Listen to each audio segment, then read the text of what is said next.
أعوذ بالله من الشيطان الرجيم. قل لا أجد فيما أوحي إلي محرما على طاعم يطعمه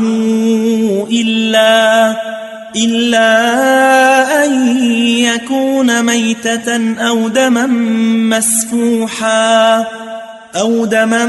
مسفوحا أو لحم خنزير فإنه رجس أو فسقا أهل لغير الله به، فمن اضطر غير باغ ولا عاد فإن ربك غفور رحيم.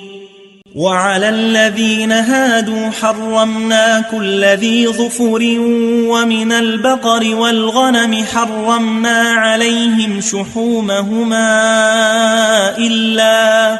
إلا ما حملت ظهورهما أو الحوايا أو ما اختلط بعظم، ذلك جزيناهم ببغيهم وإنا لصادقون.